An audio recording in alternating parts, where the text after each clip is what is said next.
How's it going, YouTube? Stocks by the Numbers. Really wanted to just do a very quick update here for you because, again, I am just killing it, rolling on all cylinders, white hot, baby. And basically any call that I make, not to jinx it, not to put it out there, but a lot of the calls that I'm making here, especially when it comes more to the long-term investment side as opposed to the shorter-term trade side, have been really working out phenomenally. And I just hope that anyone who happened to watch these videos and see these personal recommendations several months ago, this is about like a 6-month chart we're looking at right here. As you can see, jumped over 50% if you wanted to take money off the table. If you're still holding it, you're still up about 30% because I'm just that damn good. Name of the company, AutoNation, ticker symbol AN, listed here on the New York Stock Exchange. You can see back here, it was December 23rd right here where I made the call saying that this company, looking at the numbers, was tremendously undervalued and it should be trading significantly higher than the low 100s, as you see there on the top of the screen, the O, the H, the L, the C, the open, the high, the low, the close. And you can see that stock was about 106, 107. This was December of last year. And we come up over here. First of all, this was inside of only about 60 days after making the call. You can see, looking at the high there at the top of the screen, about 158 and a quarter. Stock was at 107, went to 158 and a quarter. And of course, if we look here, you can see the company posted great numbers. Now, perhaps this was a little head and shoulders happening here if you wanted to look at it like that, maybe on the upward slant. And then that's why it pulled back here, of course, to this key level we're going to look at in a second, and has since been bouncing around kind of in this upward tightening trend, and then just recently broke down and is almost making potentially a bear flag symbol here, pattern, not symbol. But in the meantime, this company, as we see here, beat on the EPS side back on 420, hello, and came in a little bit light there by about 3.5%, coming in below analyst expectations on the revenue side by about 200 million plus. However, what an absolute call here.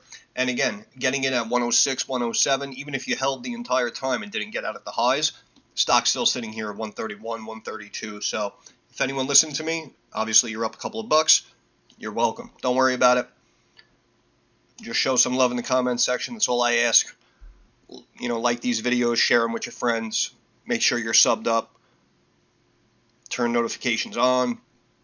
All that nonsense. But at the end of the day, this is why we're here. And again, everyone wants to be that slick, crazy day trader. And today I took $150, and by the end of the day, it was worth $1,750. Yeah, that's phenomenal. However, you and I both know, yeah, that could happen. But when it's all said and done, it really doesn't happen that often. And then the problem is, like I've been saying in previous videos, now you're chasing those trades, looking for those big returns, and your timing is off, or the chart was showing something that was the opposite of what you thought, so now it's heading in the opposite direction, and you're just losing money hand over fist. That is why I tell you guys, if you have the money to invest, as opposed to being forced for these quick trades, you can make some serious dollars here in the market. And again, this is in a crappy market, crappy economy, with a terrible administration, in my opinion. So that's why I always say I was really rocking and rolling personally under Trump, and now, I could still make some decent calls here under this Biden administration. But, just imagine, if this was under Trump, this stock, obviously, it would have pulled back after hitting these highs here, but just rolling along slow and steady, it probably would have been back up to 150, 160, and probably would have been ready to break out to, $180 to $200 a share. Because again, we look at the numbers and it's absolutely on sale still, with it being up 30+% from the first time we looked at it about 6 months ago. Market cap $6 billion, companies trading 5 times earnings, earning almost $25 a share. And for the year of 22, they brought in $27 billion in revenue. That is insane. That you're telling me this company is worth $6 billion. But NVIDIA posts $8 billion and a quarter, and gives a positive report on AI, and they want to take that market cap to $1 trillion on a company making $30 billion a year. $1 trillion. Palantir, same thing. Company makes maybe $1 or $2 billion a year, whatever it is. Market cap north of 20, 30 billion. I don't even know where it is now. I know they continued to bring it up to the moon. I mean, we looked at it back in the high 7s. It shouldn't have gone up to 9 or 10, and it broke out and almost hit 15 or whatever the heck just happened. So, that's why it makes me laugh. Let them run up these nonsensical companies with these bullshit reports, because like we always say, what goes up must come down. But more importantly, in the long term, we have to take what the market gives us. And right now, in my opinion, this company that is worth probably a minimum of $25 to $30 billion, in my opinion, you can buy it right now for only $6 billion. And I know it's a pain in the ass. Again, I know it's slow, I know it's steady, I know it's boring. But I'm telling you right now, man, if you have the knowledge, if you look at the numbers, this is the way you have to do it. I'm telling you, this is the way you have to do it. Because if you really think about it, right, this is a 6-month chart. And again, let's say you didn't sell it at the highs and you're still holding this, right? You're up 30%. First of all, two things. First of all, when you find a situation like this and you have the liquidity to invest into it, remember, you're buying actual shares. And you're also making an investment into a situation that you are extremely confident is undervalued and will grow for you over time, as we're seeing here since the last time we looked at it. And because you're buying shares instead of options, perhaps, you don't have a time limit, right? So you don't need the stock to maintain its value or pop 2-3% within the next 4.5 days. Otherwise, it's going to expire worthless. There is no time frame. So that's why I always say, if you have the liquidity and the capital to buy shares themselves as opposed to options, then the market actually becomes very, very simple, because you do what I'm showing you here, which essentially is the Buffett method, which is finding brand name, good, stable, solid companies doing good business that have sold off, are tremendously undervalued on paper. You get in now, you turn around 1, 3, 6 years down the road, and all of a sudden you're up, several hundred, or maybe in some cases north of 1,000+% on certain stock situations. And again, there is no time limit. You won't be stressing yourself out on every single earnings report. If you want, you keep it on your watch list, and if for any reason it runs up and then pulls back to where you initially got in, but the company still looks good, then of course, in my opinion, you would always add to the position. And it's just that longer term investing, I'm telling you, at the end of the day, shows you greater returns. Because in this whole time, the stock ran up 50%. Even if you were throwing around some option plays, you chances are wouldn't have made those returns. Unless you're really limiting your losses and making some great calls, not letting anything expire worthless, right? There's like a checklist of like 14 things you have to do if you really want to be successful. Quick trading options. And then you look at a situation like this, I could have just bought a couple of shares down here, boom, I would have made 50%, right? So if you have, even if you're a younger person, and let's say the bulk of your liquidity, 20 grand, 30 grand, right? Don't try to day trade with a couple of $100 to really grow that up. What you should do is you should take the bulk of that liquidity and invest into a situation like this. Because if you take 25 of your 30,000, let's say hypothetically, and you put it into this situation, again, chances are, if you wanted to, you could have taken 10, 12,000 profit off the table, off of your 25, right? Now you got 35, 37,000 as opposed to 25. Even if you held here, you're up a third. So your 25 right now is still worth like 32, 33K. And remember, you didn't have to stress about it. There's no time limit on it. It didn't matter what it did the next day after you bought it because you were holding it for the longer term. There's just a lot of things that you have to take into account here. And that's why I wanted to do a quick update video here, because of course, obviously I'm the man and I nailed it. And again, if you're still holding, you're up 30+%. If you sold at the height, I made you 50+%. So obviously I'm a beast. But at the end of the day, again, whether you missed it or you didn't sell at the high, all of these sayings, don't beat yourself up. Don't force any trades. Take what the market gives you. Stay positive. Stay confident in yourself. Investing into a situation like this, again, with high conviction, essentially knowing that you will end up profitable. There is not a doubt in your mind that you will end up profitable. And I'm telling you, if you change that mentality up and start to think that way, that is when your investments work out 8 out of 10, 9 out of 10 times, and even with those 1 or 2 losses, it doesn't matter, because several years down the road, you're going to be in such a better financial situation. You have absolutely no idea. And I'm telling you now, if you do not really take this advice to heart and you continue to try to day trade and time these options, I'm telling you, you're going to turn around potentially 2, 3, 5 years from now, and you're going to say, man, if I just took my money and bought ABC shares or XYZ shares, I'd be up, several 100%. I'd have so much more money now. I'd have a little, a high 5-figure, low 6-figure liquidity cushion right now, just sitting in that stock, growing for me over time.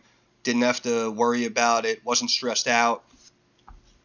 But basically, going back to AutoNation very quickly, you can see we kind of pulled back here from the highs. Again, bounced off this trend line here. Looks like almost a double bottom, but really has been bouncing around, tightening out recently.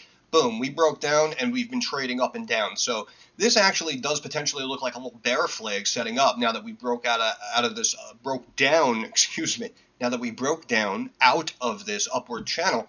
You can see here's our big pull, and here's our potential flag forming. So in my opinion, they might pull it back again. That's why I kind of made this mark here at this high 121 level, because that's also where the moving averages are.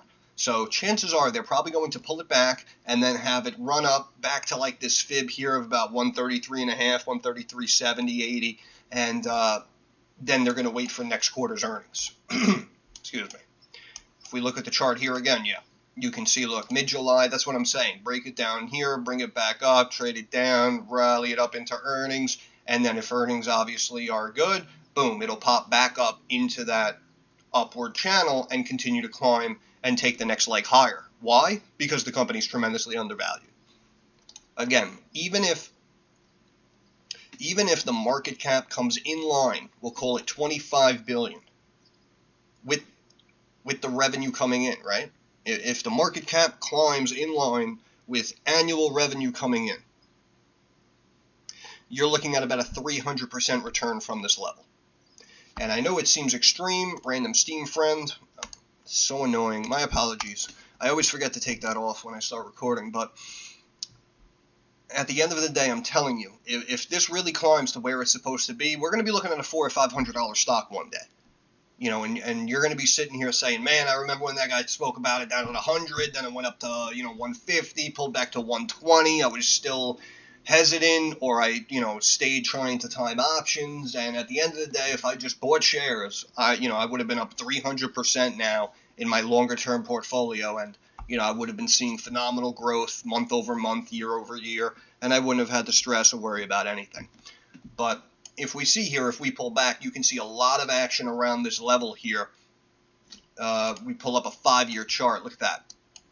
You can see this is that level, and you can see all of the candles, all of the price action taking place. Look at this, right around this level. More importantly, we switch over to stock charts, and you can see here, first of all, here on the weekly, no, let's look at the daily. Switch over here to the daily, you can see RSI sitting there at about 46. Obviously not too high, not too low. Look at this 200, this 200-day moving average, though, climbing up 121.92, and that's about where I drew that trend line. I think it's like 121.80 something.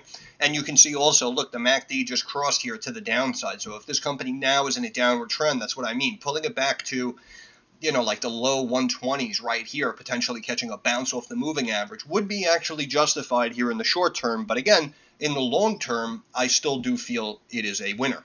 But that does make sense to potentially retest this moving average. And again, you can see how it climbed up above this 50-day moving average and then kind of rejected. Now it closed down there. This candle right here with the body kind of even in the center with an even wick up and down, that kind of means that they're still kind of undetermined as to where the stock is going to go in the very short term. So, I mean, it could climb back up and try to retest that 50-day moving average, but I'm telling you, it's like it made such a big run and has been so stable for the last 6 months. I'm telling you, they're probably going to bring it down before they bring it back up. So if you're catching this now, thinking about buying this tomorrow, maybe you want to hang out a couple of days and see what happens.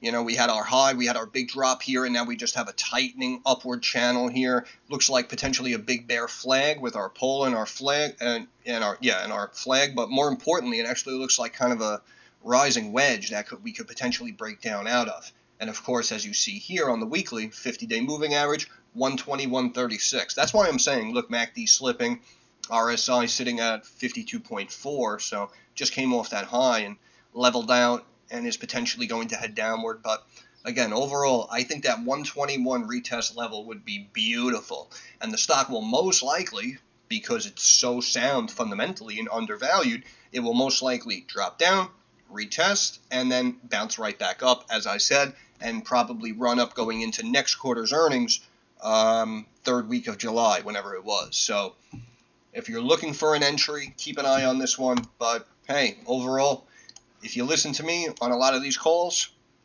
you're making money hand over fist, man.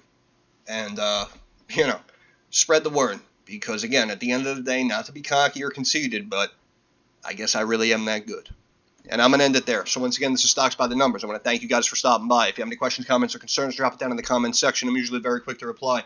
Thumbs up, like the video, algorithm, helps out the channel, helps me get more eyes on the channel. Subscribe to the channel. That's all I ask. That's our handshake agreement. I will review any stock you guys want. I'll give you my opinion, my slant. I'll try to lay out some long-term investments, potentially any short-term trade ideas I have. That's a new playlist I have going now on the YouTube channel, any short-term trade ideas I see. And I guess something like an AutoNation potential bear flag pullback here would be a short-term trade idea as well. So unfortunately, this falls into a how'd I do let's review video, but also a short-term trade idea. So obviously, you guys understand what's going on. But like I said, just subscribe to the channel, share the video, like the video. But overall, moving forward, like I always say, I understand that markets are rocky and they're volatile and they're very uncertain. We had a nice run up today here, debt ceiling, everything's getting passed. Okay, fantastic. But stay sharp, stay focused, stay confident, stay positive. Don't force trades. Take what the market gives you. Control your controllables. And I'm telling you, it will all work out for you. Have a good day.